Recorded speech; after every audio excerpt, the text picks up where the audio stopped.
এখনও স্টিল মিরাজ একটু শরীরটা খারাপ আছে। সো না, অবশ্যই চ্যালেঞ্জ থাকবে এখানে, ব্যাটসম্যানদের চ্যালেঞ্জ থাকবে, কারণ আপনি যেটা বললেন যে স্পিনাররা অনেক উইকেট নেয়। বাট এই মুহূর্তে আমার মনে হয় যে এই দুইটা টেস্ট ম্যাচ আমরা এই কম্বিনেশনে কত ভালো ক্রিকেট খেলতে পারি, এটা ইম্পর্টেন্ট। না, এই যে টিমটা আমি পেয়েছি, আমি এই টিম নিয়ে পুরোপুরি খুশি। I think very important, it's a good opportunity for us to start well in this test championship. We did some practice in Bangladesh. We had a good preparation, so I hope we'll start this competition very well. না, অবশ্যই তো আমরা জিততে চাইবো, অপোনেন্টের সাথে তো অবশ্যই জিততে চাইবো, এবং আমার ব্যাটিংটা আসলে কোন জায়গায় হবে এটা কালকে আমি আসলে বলতে চাই, কারণ আমি চাই না যে আমার অপোনেন্ট যে আছে আগে থেকে ওই ধারণাটা পাক। সো ইনশাল্লাহ কালকেই আসলে কি কম্বিনেশনে যাব আমরা তার উপরে ডিপেন্ড করে আসলে 11 জন সাজানো হবে, কারণ এখনও স্টিল মিরাজ একটু শরীরটা খারাপ আছে, সো ডেভেলপ করছে। সো ওর ওর ওর ওপরে অনেক কিছু ডিপেন্ড করতেছে, ওর অ্যাভেলেবিলিটি। সো ওই জায়গাটা যদি ঠিকঠাক থাকে তাহলে আমরা একটা ভালো কম্বিনেশন নিই।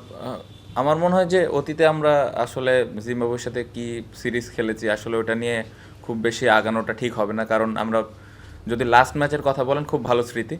আগের ম্যাচটা আমরা হেরেছিলাম, বাট পরের ম্যাচে যেভাবে কামব্যাক করেছিল দলটা, আমার মনে হয় ওইটাই আসলে দলকে মোটিভেটেড করবে, এবং নতুন একটা অপোনেন্ট এবং নতুন একটা কন্ডিশনে খেলা। সো আমার মনে হয় এই কন্ডিশনে বেশ কিছু ক্রিকেটারের খেলার অভিজ্ঞতাও আছে। সো এই অভিজ্ঞতাটা যদি কাজে লাগাতে পারে তাহলে এই সিরিজটা আমার মনে হয় যে ভালো কিছুই হবে। বাট আমাদের ভালো ক্রিকেট খেলাটা খুব ইম্পর্টেন্ট, স্পেশালি আমরা যারা ব্যাটিংয়ের দায়িত্বে আছি, এটা ইম্পর্টেন্ট। আর আমার মনে হয় না যে ওয়ানডের এই বিষয়টা নিয়ে এখন কথা বলাটা যৌক্তিক, কারণ একটা টেস্ট ম্যাচ শুরু হচ্ছে। সো আমার মনে হয় যে এই সিরিজটা নিয়ে আমাদের বেশি ফোকাস করা উচিত। না, এই যে টিমটা আমি পেয়েছি, আমি এই টিম নিয়ে পুরোপুরি খুশি। যে টিমটা আসলে আমি ব্যক্তিগতভাবে চেয়েছিলাম, সিলেক্টররা ওইভাবে দিয়েছেন, এবং সিলেক্টররাও এই টিমটাই চেয়েছিলেন। সো সবার সম্মিলিত ডিসিশনে টিমটা হয়েছে, এবং যেটা আমার কাছে মনে হয় যে একটা ভালো দিক।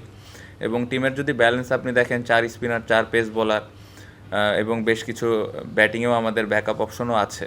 সো আমার মনে হয় যে দলটা সাজাতে সহজ হবে অপোনেন্টের স্ট্রেংথ অনুযায়ী, উইকেটের কন্ডিশন অনুযায়ী। সো অপশন অনেক আছে, এখন ইম্পর্টেন্ট হলো আমরা কিভাবে এক্সিকিউট করতেছি আমাদের প্ল্যানগুলো, এবং আমরা কত ভালো ক্রিকেট খেলতে পারছি, এটাই ইম্পর্টেন্ট। সো এটা যদি আমরা করতে পারি তাহলে অবশ্যই ডেফিনেটলি এখান থেকে ভালো রেজাল্ট নিয়ে যাওয়া সম্ভব।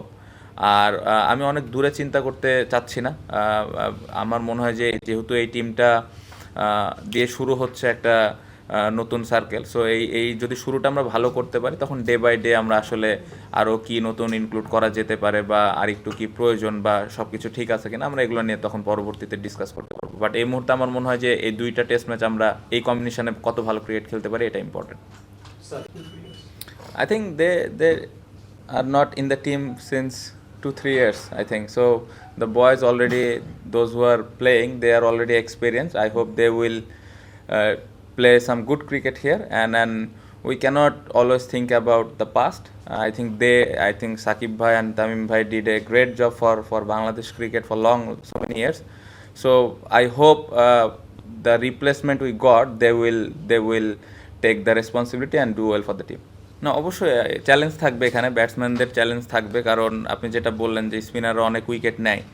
আবার আপনি যদি দেখেন রানও হয়, স্পেশালি প্রথম 2-3 দিনের যদি ব্যাটিংটা খুব গুরুত্বপূর্ণ, রানও হয়। সো হ্যাঁ, চ্যালেঞ্জ তো সব সব জায়গায় থাকবে, সব কন্ডিশনেই থাকবে। কীভাবে আমরা ওই চ্যালেঞ্জটা এনজয় করছি, এটা ইম্পর্টেন্ট, এবং আমার মনে হয় ওইভাবে প্রিপারেশান নিয়েছে যতটুকু সম্ভব হয়েছে। I had some good memories in Kandy, but I haven't got chance to play in Galle, so it's a good opportunity for me, and the challenge, I think, especially with the spin, it will be a little bit more challenge what we heard and we saw before. But if you look at first 2-3 days batting in Galle, it's a good opportunity all the batters to score a lot of runs. So I'm looking for those 2-3 days to score big runs, and I hope I can do it.